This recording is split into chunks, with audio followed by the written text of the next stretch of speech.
हिजो अस्ति चाहिँ एउटा भाइरल भइरहेछ कि त्यो हैन के थियो भने एउटा सिमेन्टी उद्योग हुनुहुन्छ उहाँ के भन्नुभएको रहेछ भने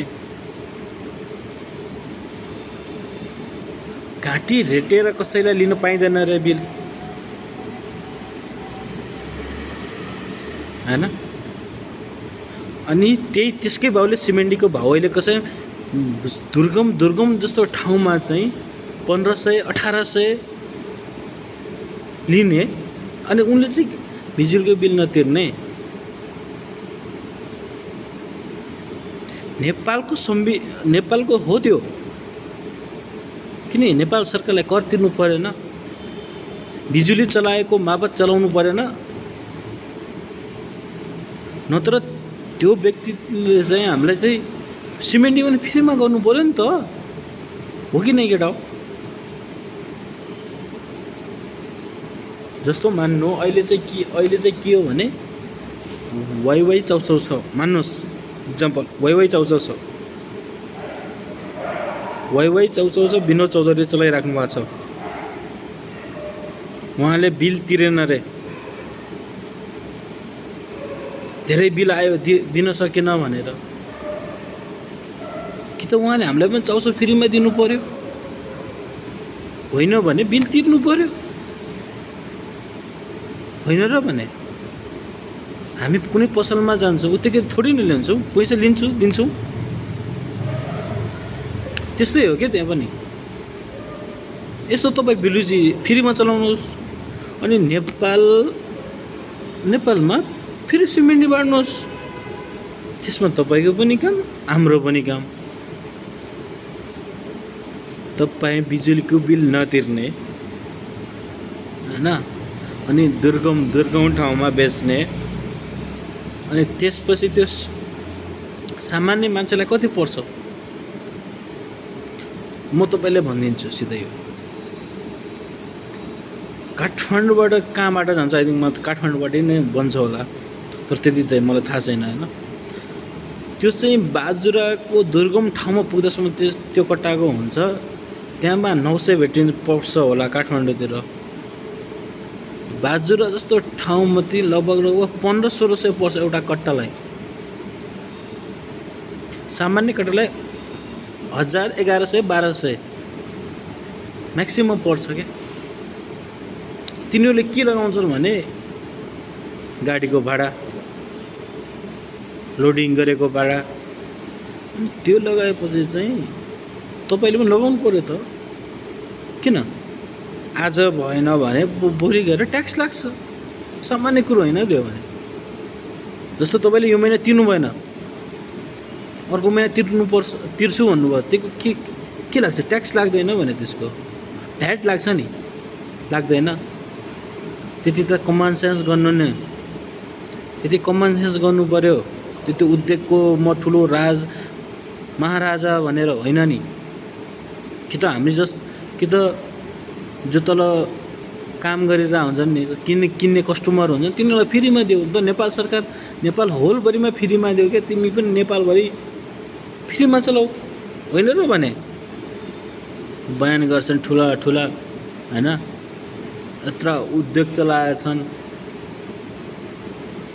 जिन लुटेका छन् पैसा अनि बिजुलीको बिल तिर्दाखेरि चाहिँ घाँटी रेटेर पनि लिन पाइँदैन रे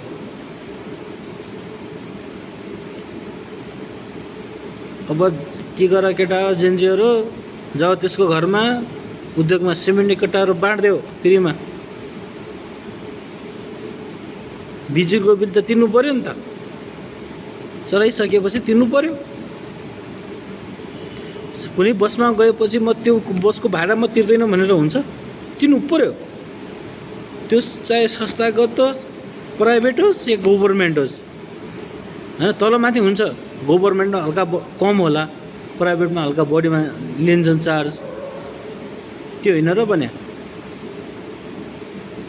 सरकारीमा हल्का कम होला चार्ज हस्पिटलमा हल्का अनि प्राइभेटमा हल्का महँगो होला सुविधा पनि हेर्नु पर्यो नि त हजुर सरकारको औषधि चाहिँ आधा पाइँदैन। नेपालको सरकारी हस्पिटलमा आधा औषधि पाइँदैन के। बाहिरबाट प्राइभेटबाट किनेर लिएर आउनुहोस् भन्छ। अनि ग्राहकहरूले त सरकारीमा जाँदैनन् नि त, किन जान्छ? उनीहरूलाई औषधि पनि चाहियो, टाइममा चाहियो। कोही इमर्जेन्सी केस भयो अरे,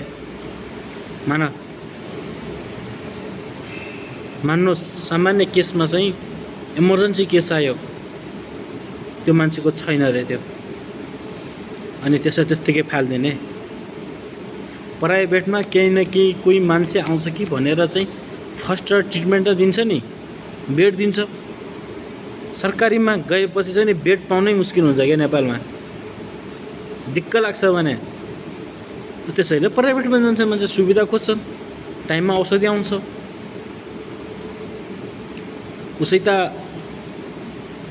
हाम्रो देश गभर्मेन्ट हस्पिटल चल्दैन, स्कुल किन चल्दैन त?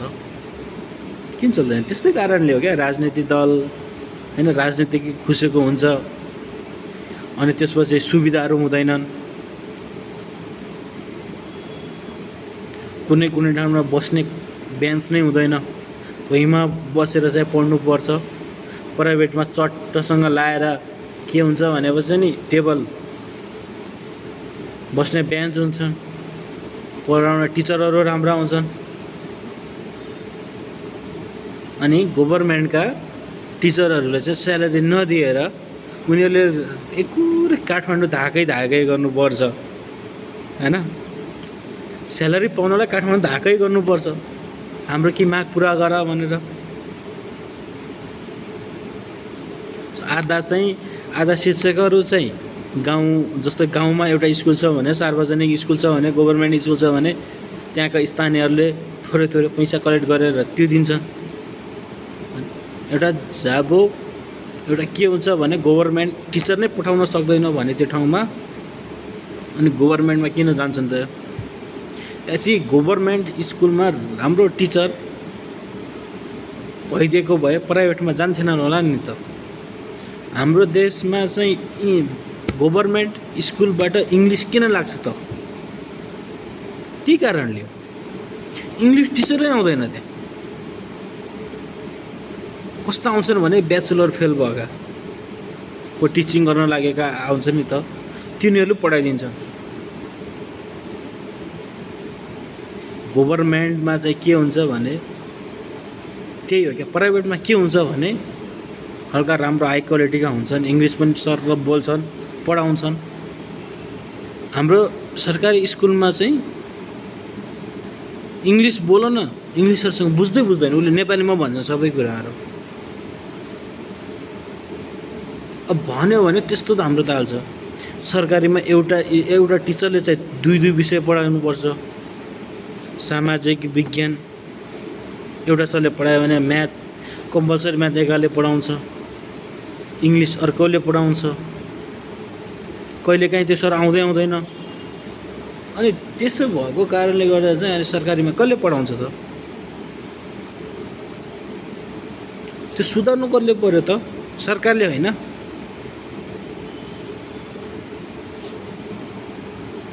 त्यस्तै कारणले गर्दाखेरि हाम्रो देश डुब्न लाग्यो।